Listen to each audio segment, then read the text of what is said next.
I had kind of an abnormal week this week. Not only was it midterms, but my computer decided to break last weekend. And so I was without my normal go-to tool for preparing for midterms and all the other things that I use the computer for. So I took it to Mr. Chen, and he fixed it.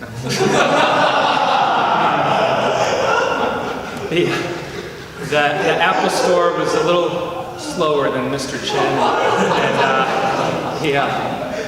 I thought I'd take it to them and they'd push a few buttons and I'd walk out of there, with a functioning computer. But they said, no, it's got to go into surgery, 3 to 5 days, and we'll call you when it's ready.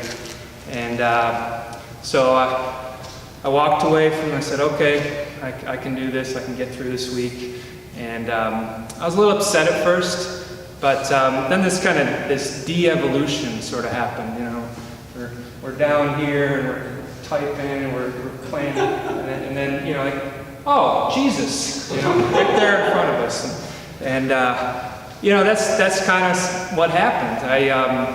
The time that I would normally have spent on that computer perfecting my productivity, my studies, or catching up with the latest political or sports headlines, or even just distracting myself with the music and entertainment that's available there, the kind of go-to places. I found myself a little freer in my time throughout my day, and some interesting things happened as I opened up and I said, okay, Lord, you've taken this away from me. What do you want to show me here? So I want to just point 3 quick things that was fruitful over the week. And one was I picked up my Bible, my good, hardcover paper Bible, and started reading it a little bit more. And some things were revealed there. Got into the Word. I also read a little bit about our blessed Solanus Casey, the guy we're going to go prepare and celebrate for in this next month. And he had 2 loves in his life, the sick and the poor. And I thought that was a pretty good insight into his life that I got from that. And then also just not being so hurried and rushing. I don't know, just technology can just speed up the pace of our lives, and we feel like we constantly got to react. And then with the media, all the headlines coming at us, it's just it can get for me a little bit distracting, and it can drive my busyness. I got to go to the next thing. I got to get the next thing done and kind of react. And because I didn't have that, I was walking around campus and it opened up some opportunities to interact with some students that I normally wouldn't have had, I believe, because I didn't have that computer to go to in between classes while I was waiting. And so I had some great interactions with a couple students, got to know them a little bit more. And then also, just kind of preparing for midterms was a little bit less stressful in general.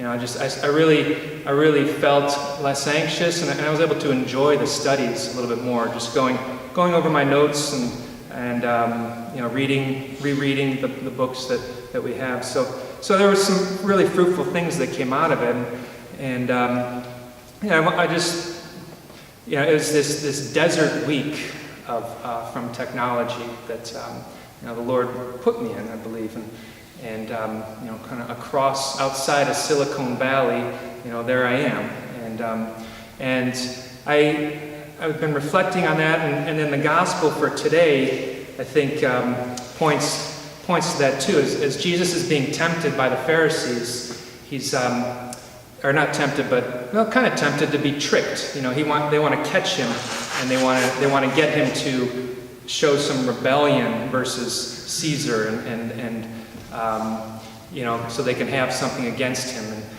But he responds not by rebelling, but by sharing the truth. And he puts things in perspective. He kind of turns the table a little bit and says, yes, you can give to Caesar what is Caesar's, but that stuff, it's not that important in the end. It's money, it's what are the things we hold on to in this world, our worldly possessions, our pride, our all those things that we think are so important in the world. And Jesus says, it's God. Give to God what is God's. And what ultimately is God's, all creation around us, our lives, all the good that he gives us, all the good that is in our lives comes from him.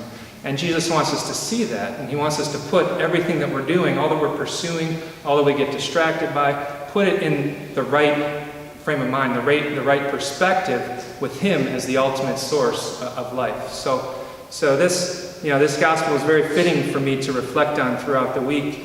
I think it's something that we can consider in our own lives as friars, as disciples of Christ. What are the ways that we can give a little bit more time to the Lord? Taking maybe taking a desert week, a desert day, a desert week. Set aside the computer, and you can still check in your email, once a day, and you'll survive. You'll get what you need to get out of it. But take that desert day or that desert week and see what the Lord presents. Kind of offer it as an opportunity, because He will work through it. If we make more room for Him in our lives, He'll show up in ways that we couldn't even expected. So. I just encourage that, just from my own experience. We just, with the increase, I think today with our increase of the media coming at us, and it's really, I worked in, in the business, in the corporation that's driven by marketing, and they have psychologists and they have research that really tries to, get to the heart of what we're seeking for, what we crave in our lives, and so it's very sophisticated things, and we can't help but be drawn into it to some degree, but by stepping away from it from time to time, we can get the proper perspective and put it in its proper place, and from there, continue to do the good work of the Lord and reach out to others and build that community that we're called to. So.